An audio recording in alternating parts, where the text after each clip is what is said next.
Hey everybody, and welcome back to another video. Today we are taking a look at an original Xbox. Console works fine, I'm powered on. So currently, there we go. So currently I am using a Xbox to HDMI. So there's like a few options you have when you want to go audio out. You can use your standard cables, you can use an Xbox HDMI, which is all it is an AV to HDMI adapter. Or you can use, as you've seen me do in previous videos, Project Stellar, which is a internal HDMI adapter. I've been seeing this one around for a little while, and what it is I got a Wii2HDMI converter. So you can pick one of these bad boys up from AliExpress. Essentially, this is what it looks like. It kind of looks like the Xbox HDMI, and it has HDMI on one end and the Wii, I guess the Wii output on the other end. I've seen some people take one of these and basically use one of these. So it's like a QSB. So it's the PCB that sits on another PCB, and then this sits on that PCB, and all of it goes on the back of the Xbox to make kind of an internal HDMI. So that's what I want to do today. So this console, it looks like this because I've opened it up before. Is a 1.0 to 1.1. So as you see there, let's see if I can get it to show. This is a 1.0 to 1.1 QSB, and then this part I believe is universal for all motherboards. So there's 1.0 to 1.1, 1.2 to 1.5. There is no 1.5, and then a 1.6 board. So I'll leave a link to all of this down below. Essentially, the Wii to HDMI and all of this comes out to around, the QSBs are about $4 if you buy in bulk. So if you go to PCB Way, let's say for example, you can get like 20 of these for around $40. So it would be like 20 bucks for these, 20 bucks for these. So about $2 a pop. This is about ranging from like $8 to $10. So in total you're looking like about $20, and hopefully we should be able to do an internal HDMI mod. Caveat here is, and I'm just going to go through all this to begin in the start, I guess. You're not going to have your features like you do with your Stellar. So with Stellar, you have a ton of features, as you saw, that are compatible with different motherboards, different output settings, CPU upgraded consoles, extra RAM, to take advantage of essentially a ton of features. Where this is just essentially one of these guys. All it is an HDMI mod that replaces the AV port. Can be used, I'm guessing, any mod chip, no mod chip at all, but doesn't necessarily have the detailed features to kind of adjust your HDMI output as to how you want it to be. So with that being said, I'm going to take this apart and we'll just kind of go through the process together and see what the output looks like. So let's get going. Alrighty, so took it all apart. Like I mentioned, I already did the RAM upgrade. So you have your 8 RAM chips, 2 there, 4 there, 4 on the bottom. Took these off because I was supposed to clean it. It has an open xenium, not that it matters. I'm gonna do it the same way I normally do my AV port removals. I'm using Chip Quick, which is basically low melt solder, and I apply it to all my ports. So that's the model number, SMD SWLT-LFP32. I like to use this, and essentially all I do is, that's our AV port. Let's see if we can get it. There we go, that's our AV port, and all I'm gonna do is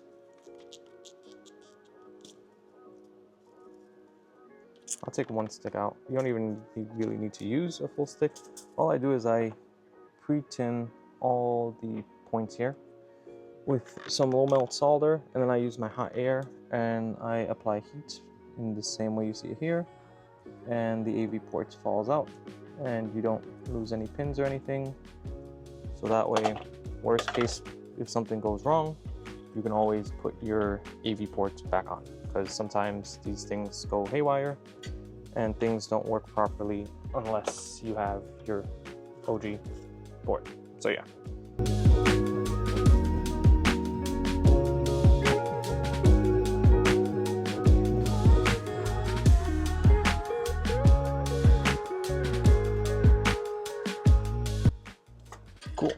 So right now I don't really care about bridges. All I'm doing is taking off the port anyway, so let me set you guys up in an angle that you can see me do that.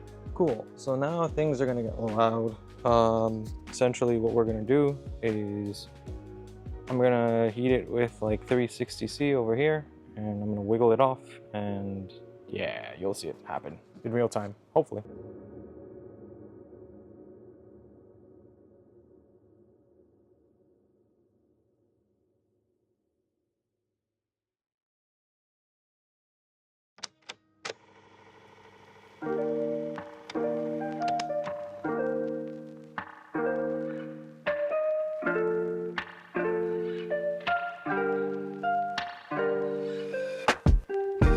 Alrighty, so just like your Project Stellar, you're going to have to bridge a few points.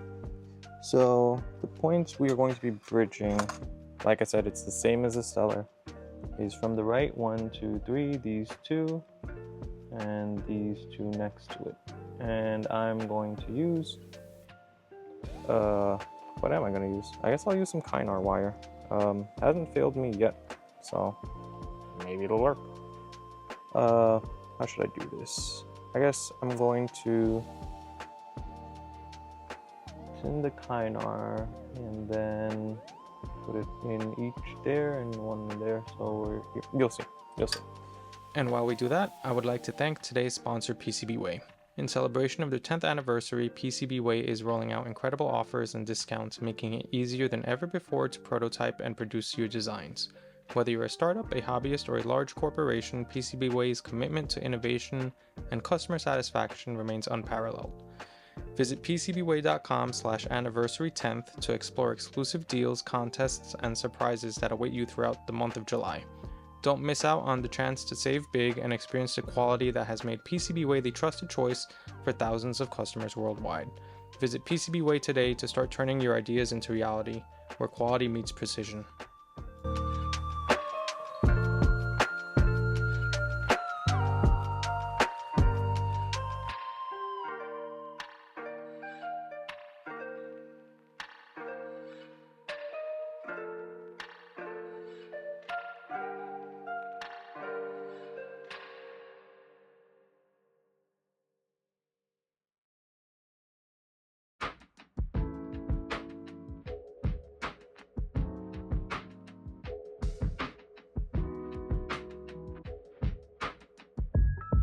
Alright, so before we continue with the HDMI stuff, I should probably preface that we need to peel this guy like a banana, tomato, potato, whatever. We gotta take this out of the shell because we need the internal board, and there's a specific model we're looking for. I'm just trying to figure out how I can like break this sucker. So we don't need this board at all. I could care less about that. I guess I'm gonna try going in from the top.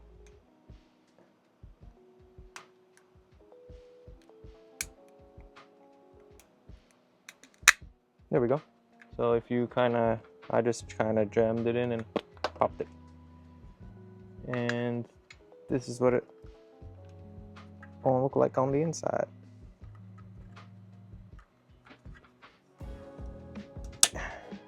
Then you could just push it out, and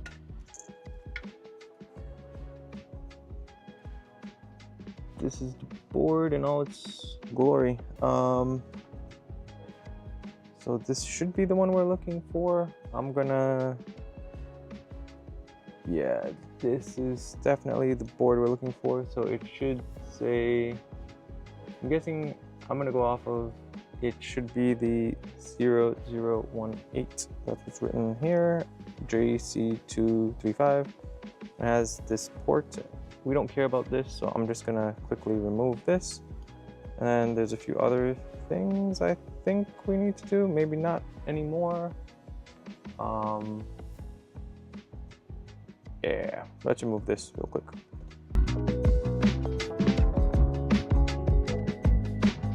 For the next part, the easiest way is to honestly probably have it back in this shell. So that's what you're looking at.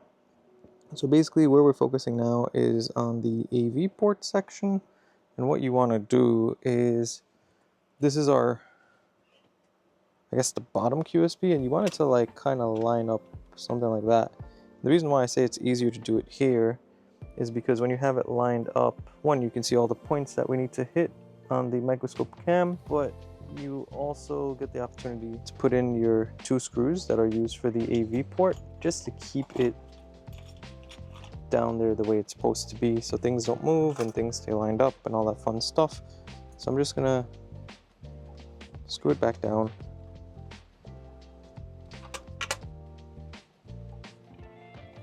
But ensure that things are in the microscope cam, things are still lined up the way they need to be. So something like that. And we put in our second screw.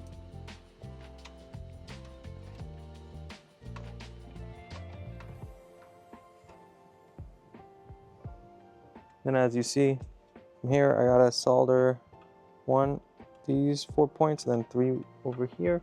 So we're just gonna get soldering, I suppose.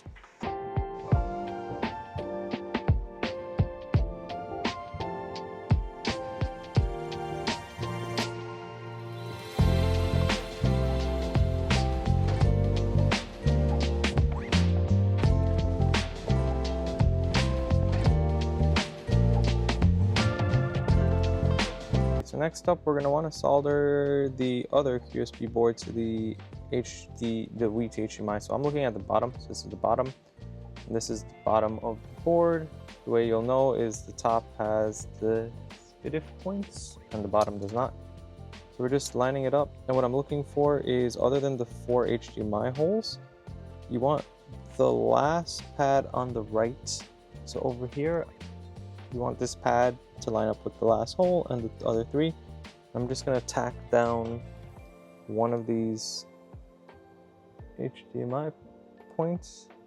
I guess we'll do this one, and then we'll tack down the bottom points and come back, so that way we have a little bit of leeway in case if we need to move stuff around, we can do that. So that's sufficient enough for me. And what I'm talking about in microscope view is at the bottom, as you see, we want it to be lined up just like that. So maybe a little bit more like that, where all of the points are lined up exactly as we need it to be. I'm just gonna hit it with some solder.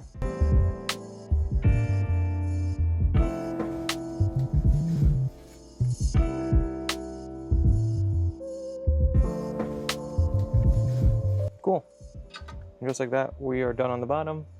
So now if we flip it over to the top, there are 2 points we need to get, and they're over there. It's your R and your 5 volts. So you need to jump from here to up there, and there to down there.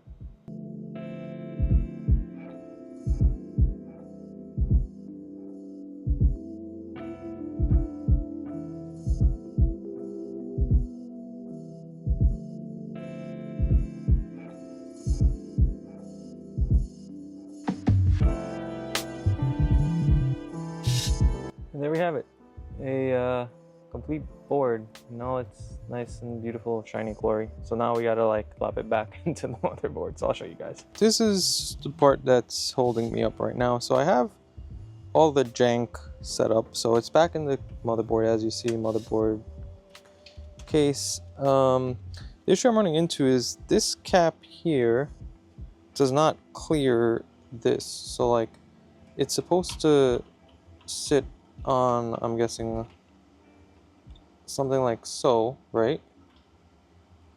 Which I guess looks fine and dandy, except for the part that I don't see how I can solder to these points, because like it's not flat. Like my pen literally sticks through it. Like there's like a big old gap. It's not like, if we look at it from here, you can see how big the gap is. Like, am I supposed to run jumper wires? Is that what I'm doing? So we got this part figured out. So the issue was It was a 10 UF 16 volt capacitor, and all I did was remove it. It was a radial one like this, and I put on basically an SMD one, I guess you would call it. Basically it's a smaller cap, so now everything sits flush, and what that allows me to do is line this bad boy up. So basically I'm gonna have to do something like that, and I guess I will have to screw it down, right? Screw it down to keep it in place, and then we can kind of solder it all together, because yeah, you probably don't want this bad boy to move, so that seems like the stretch, and that's what I'm gonna do right now.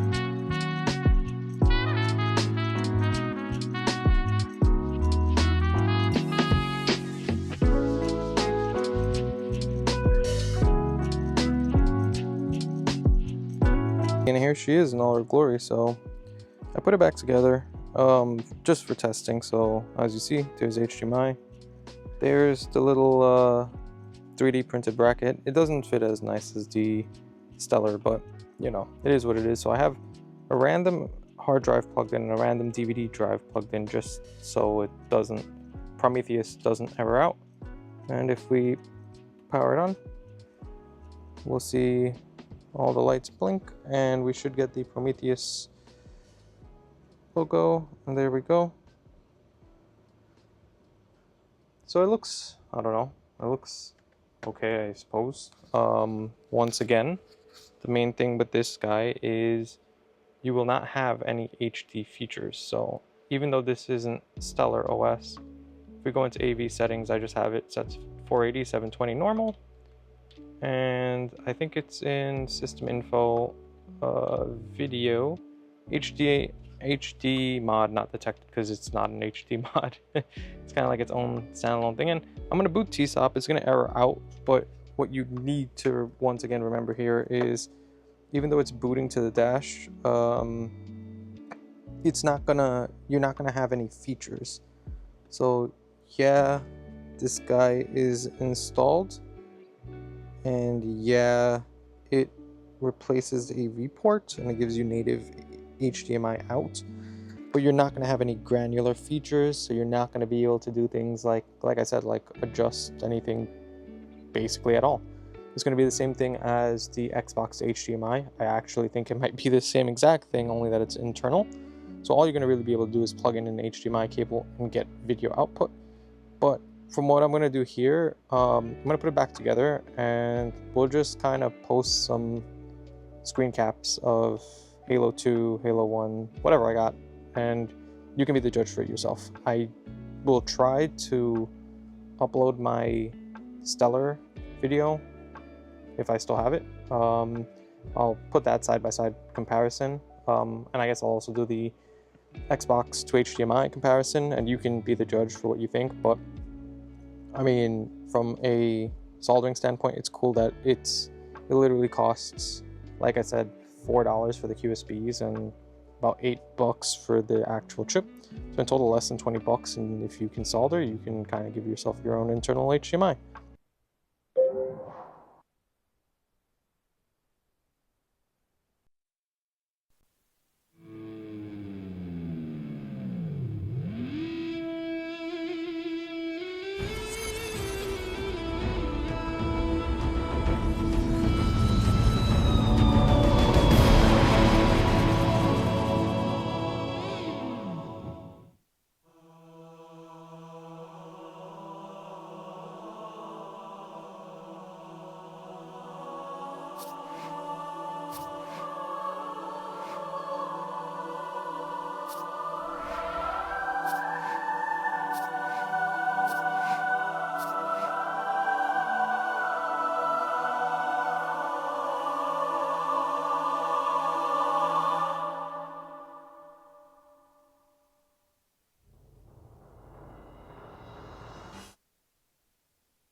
There was only one ship. One? Are you sure? Yes. They called it the Pillar of Autumn. Why was it not destroyed with the rest of their fleet? It fled as we set fire to their planet. But I followed with all the ships in my command. When you first saw Halo, were you blinded by its majesty? Blinded? Paralyzed? Dumbstruck? No. Yet the humans were able to evade your ships, land on the sacred ring, and desecrate it with their filthy footsteps. Noble hierarchs, surely you understand that once the parasite attacked, There will be order in this council. You were right to focus your attention on the Flood. But this demon, this Master Chief... by the time I learned the demon's intent, there was nothing I could do.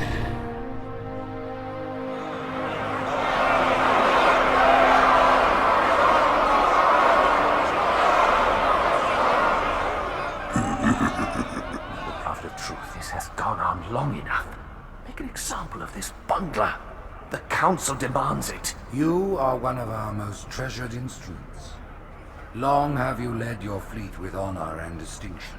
But your inability to safeguard Halo was a colossal failure. Nay, it was heresy.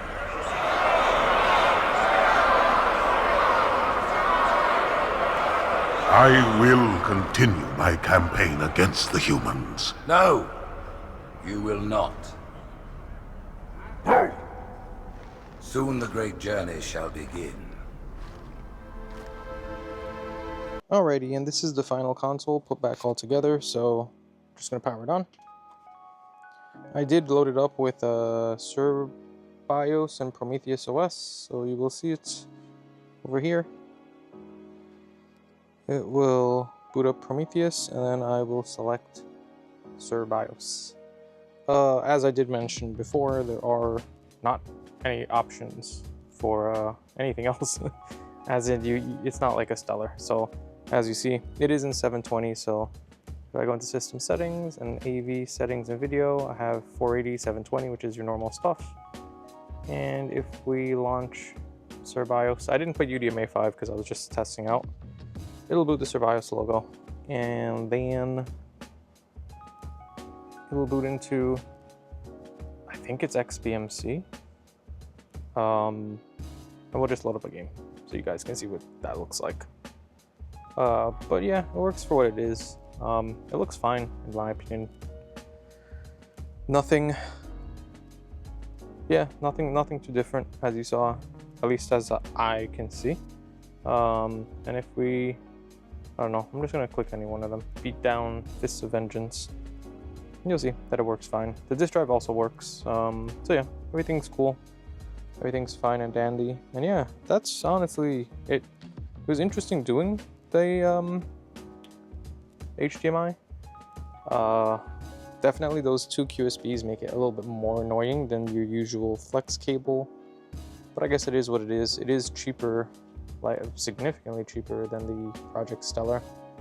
Like I mentioned, depending on the amount of QSBs you buy, it's like $4 for both QSBs, and then the Wii2HDMI is like $8 to $12. So you're talking under $20 for an HDMI mod that looks okay. You know, nothing to write home about.